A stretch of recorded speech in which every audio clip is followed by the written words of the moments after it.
소라바야하고 경기 끝나고 한 달 정도 휴식기가 있었기 때문에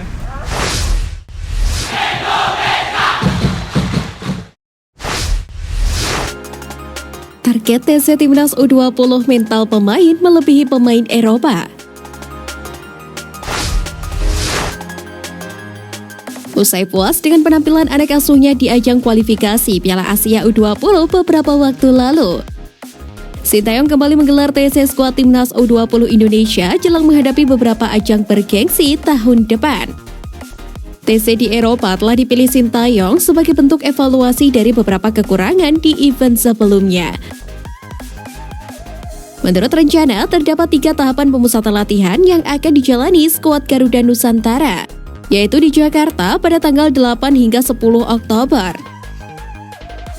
Antalya, Turki pada 10 Oktober hingga 5 November. Dan Malaga, Spanyol pada tanggal 5 November hingga 4 Desember. Namun dengan adanya masalah visa, saat ini Marcelino dan kawan-kawan masih menjalani pemusatan latihan di Jakarta. Sintayong menargetkan untuk menumbuhkan kepercayaan diri pemain Timnas U20 Indonesia saat menjalani TC di Turki dan Spanyol. Target TC kali ini untuk mendapatkan kepercayaan diri. Kita akan melakukan uji coba dengan tim-tim bagus. Jadi pemain tidak harus takut untuk menghadapi tim-tim Eropa, ucap Sintayong. Timnas U20 Indonesia yang masih berlatih di Jakarta terlihat berfokus pada pembenahan fisik. Menurut Sintayong, kondisi fisik para pemain drop lagi setelah ajang kualifikasi Piala Asia U20 2023 yang digelar pada pertengahan September 2022 lalu. Sayangnya skuad Timnas U20 Indonesia masih juga belum lengkap. 2 pemain PSM, Zaki Ashraf dan Ricky Pratama belum juga bergabung karena Bernardo Tavares dengan tegas menolak melepas keduanya. Satu lagi, Cahya Supriyadi juga tidak terlihat dalam latihan karena Persija sebelumnya tidak melepasnya karena masih menjalani pemulihan cedera.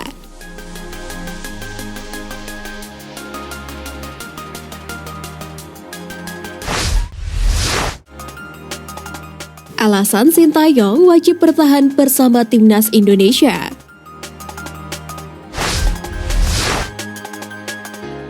Pertama, memiliki kerangka yang jelas untuk membangun Timnas Indonesia. Sintayong mendapatkan kesempatan menangani Timnas Indonesia U20, U23, dan senior. Hal itu membuat Sintayong bisa membangun timnya dengan berisikan tim-tim muda. Kerangka yang dibangun Sintayong pun semakin jelas karena dia membuatnya sejak di level usia muda. Jadi tak heran jika di tim senior pun didominasi oleh pemain muda. Pada ajang Piala AFF 2020 saja, Sintayong membawa para pemain muda dan ternyata hasil tersebut bisa dikatakan cukup berhasil. Timnas Indonesia pada saat itu sukses mencapai final dan menjadi runner-up dengan skuad yang didominasi para pemain muda.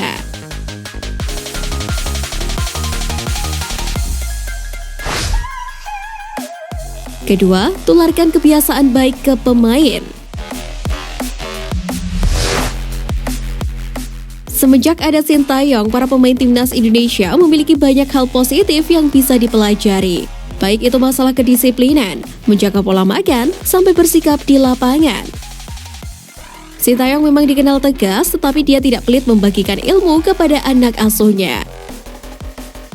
Sintayong selalu menularkan hal-hal baik yang tentunya bisa diambil oleh para punggawa skuad Garuda.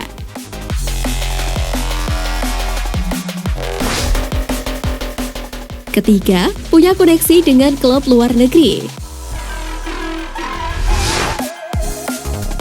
Semenjak ditangani Sintayong, Timnas Indonesia banyak melakukan pemusatan latihan di luar negeri. Tak hanya sekedar TC saja, tetapi latihan pertandingan uji coba pun dilakukan Timnas Indonesia. Beberapa tim dari negara yang disambangi Timnas Indonesia pun banyak yang mau berlatih bersama skuad Garuda. Hal itu tidak terlepas dari koneksi yang dimiliki Sintayong. Hadirnya Sintayong juga menguntungkan pemain Timnas Indonesia yang berkarir di luar negeri. Sebut saja seperti Asnawi Mangkualam, yang kini bermain di K-League 2 Ansan Greeners berkat rekomendasi Sintayong.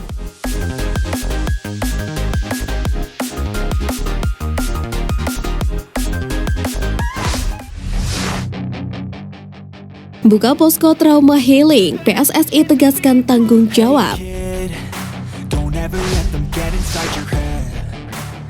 Persatuan Sepak Bola Seluruh Indonesia atau PSSI membuka posko trauma healing untuk Senin pekan depan sebagai salah satu bentuk tanggung jawab atas terjadinya tragedi Kanjuruhan. Posko tersebut rencananya akan dibangun di Malang, Jawa Timur. Bagi masyarakat terdampak tragedi Kanjuruhan bisa ke sana untuk mengobati trauma healing. Dikonfirmasi oleh anggota Komite Eksekutif PSSI, Sun Haji, dalam posko itu. PSSI akan menghadirkan sejumlah dokter dan psikiater untuk menangani masyarakat yang memerlukan perawatan pemulihan trauma. Posko itu merupakan tindak lanjut PSSI atas upaya pemulihan trauma yang disoroti oleh Komnas HAM dalam pertemuan tersebut. Selain membahas soal pemulihan trauma, Komnas HAM meminta keterangan dari Sun Haji, Ketua Umum PSSI Muhammad Iriawan alias Iwan Bule, Sekretaris Jenderal PSSI Yunus Nusi, dan Wakil Ketua Umum PSSI Iwan Budianto. Objek keterangan yang diminta Komnas HAM antara lain soal hubungan PSSI dengan PT Liga Indonesia Baru atau LIB serta panitia pelaksana. Kemudian dibahas pula terkait mekanisme penjadwalan pertandingan, hukuman, dan masalah penembakan gas air mata.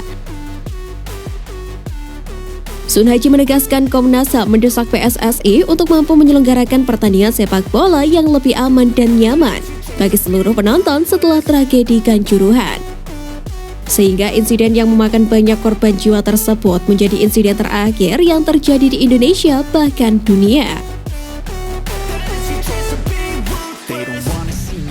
They don't wanna see me care. Anytime I make some progress, I can see that they compare. I think everyone's against me, maybe something in the air. Am I paranoid? I swear a void is forming and they're scared I walk